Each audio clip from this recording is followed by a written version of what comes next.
నదికొచ్చేసాం. Time వచ్చేసి 8:07. 8:07 వచ్చిన time అయితే ఎన్నో దారులు తప్పించుకొని ఎన్నో నాకొచ్చి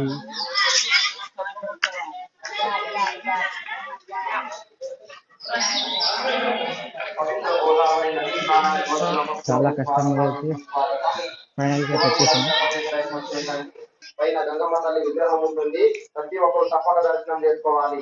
మొదట దర్శనం చేసుకునే గంగమ్మ తల్లికి అమ్మవారి దర్శనం చేసుకొని కొబ్బరికాయలు కొట్టిన తర్వాత గుడి దర్శనానికి వెళ్ళాలి.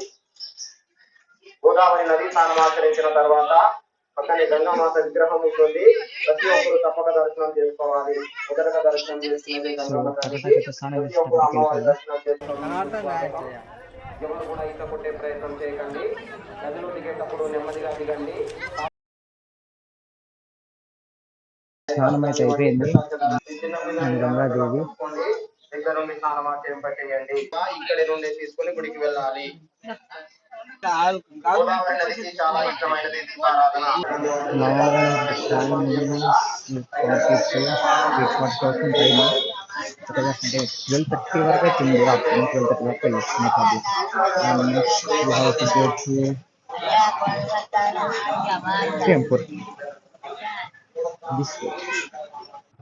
అండ్ ఇక్కడ నది నుంచి ఒక 1 కిలోమీటర్ ఉంటుందో ఉండదు, 1 కిలోమీటర్ ఉంటుంది అనుకుంటా అంటే టెంపుల్కి. తొందరగా వెళ్ళిపోవచ్చు, ప్రాబ్లం ఏం లేదు.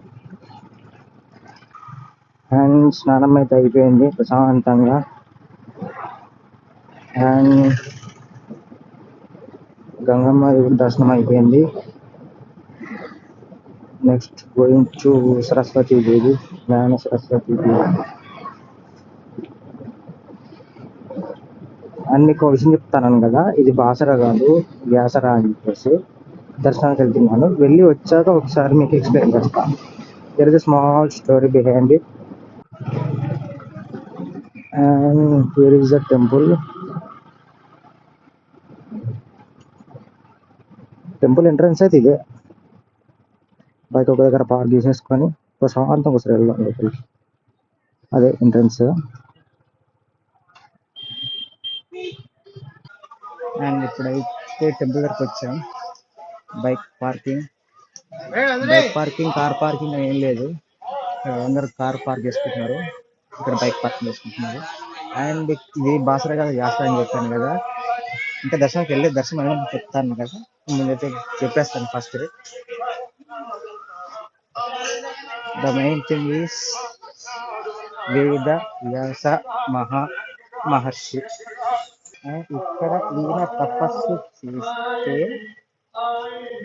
అమ్మవారి ప్రత్యక్ష పోయి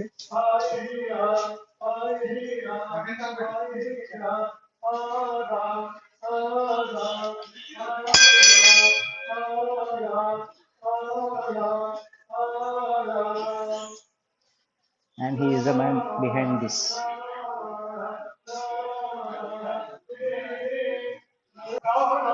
అండ్ తపస్సు చేస్తే జగన్మాత అమ్మవారి ప్రత్యక్షమయ్యి చెప్పిందనమాట, ముగ్గురు మూర్తులకు ఆలయం కట్టించు అని చెప్తే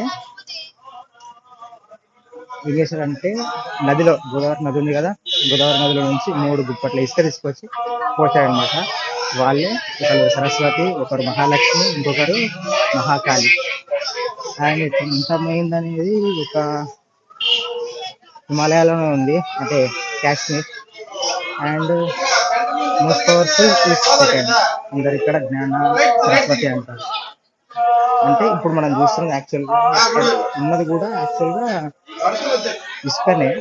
దానికి పసుపు పెట్టి అమ్మవారికి పసుపు పెట్టి పూజిస్తూ ఉంటారు, అలంకరించి పూజలు చేస్తూ ఉంటారు. Story behind it. చాళుక్యుల కాలం 6వ శతాబ్దంలో పెట్టారు. సరే, దర్శనంకి అయితే వెళ్తున్నాను. వెళ్ళి వచ్చాక దర్శనం ఎలా ఉంది చెప్తాను. బాయ్. దర్శనం అయితే అయిపోయింది, చాలా తొందరగా అయిపోయింది. అప్రాక్స్ ఒక 5 to 10 minutes అంతే.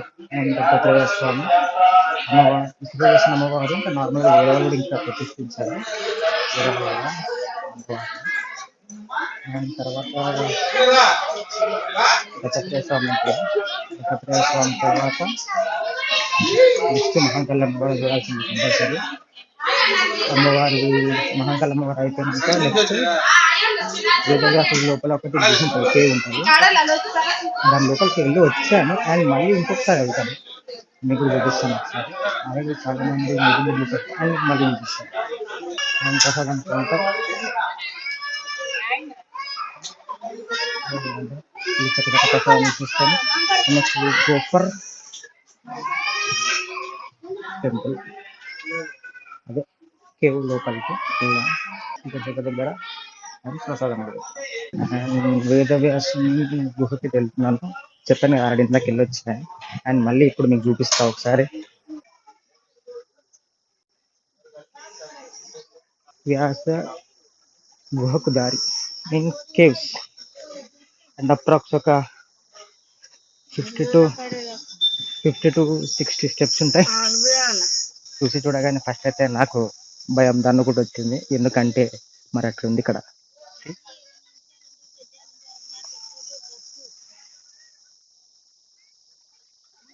వణుకు పుట్టుకొస్తుంది, కానీ ఆ నమ్మకం ఏంటో తెలుసా, అమ్మవారు that and small shop and మీద గుహ అండ్ ఇది ఎంట్రీ.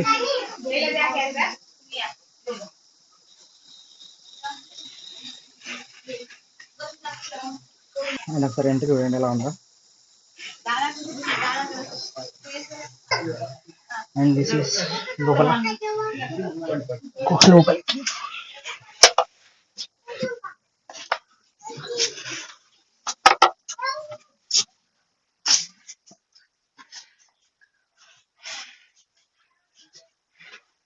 ప్రతి ఒక్క స్టూడెంట్కి శ్లోకం కూడా తెలుసు. సరస్వతి నమస్తుభ్యం వరదే కామరూపిణి విద్యారంభం కరిష్యామి సిద్ధిర్భవతు మే సదా.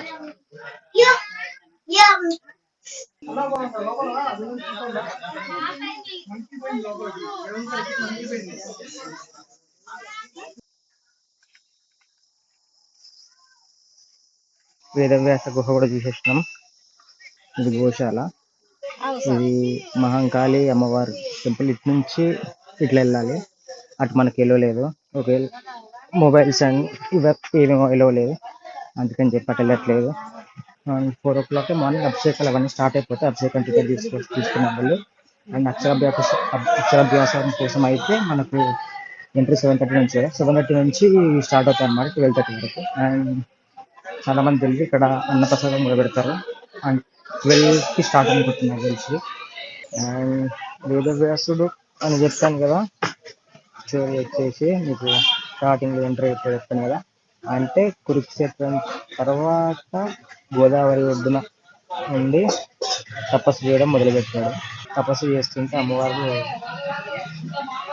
జగన్మాత ఆదిశక్తి ప్రత్యక్షమై ముగ్గురు అమ్మలో వెలుగు అని అంటే, అప్పుడు నదిలో నుంచి ఇసుక మూడు గుప్పలు తీసుకొచ్చి 3 గుప్పట్లు పెట్టాడు అనమాట. ఒకరు సరస్వతి, ఒకరు మహాలక్ష్మి, ఒకరు మహాకాళి. దిగులుడు అనే కర్ణాటక రాజు టెంపుల్ని రాశారని చెప్పేసి ఉంది, స్థల పురాణం చెప్తుంది. నేను హైదరాబాద్లో ఉంటా, ఏడుపాయల వనదుర్గమ్మ ఉందా, అక్కడికి వెళ్ళి మొన్న తీసినాను లాస్ట్ వీక్. ఈసారి బాసర వెళ్ళి నాందేడ్ నుంచి వెళ్తున్నా, సరేనా? బాయ్. తీసినా కదా, తీసిన టెంపుల్ లోపల కాదు, పైన గుడి దగ్గర తీసిన, మహర్షి దగ్గర.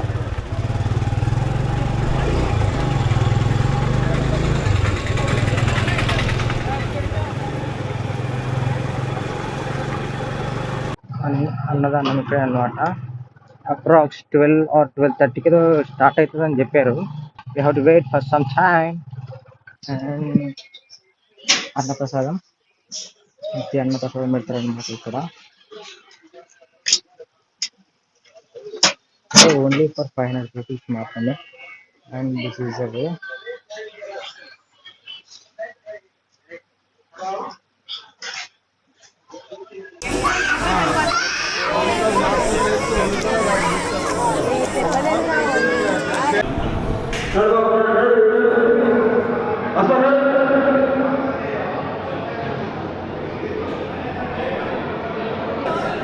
Yes,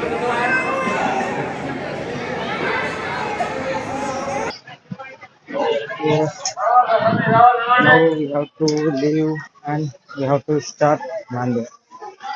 Now the time is unfortunately 1:10.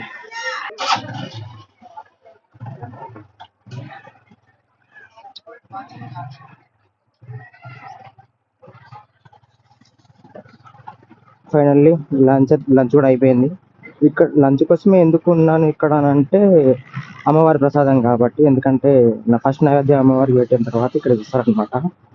అందుకని చెప్పేసి సేపు ఆగాము. అండ్ ఇక్కడైతే దర్శనం అంతా అయిపోయింది. And next we are going to Nanded. అందరికి తెలిసిందే గురుద్వార్.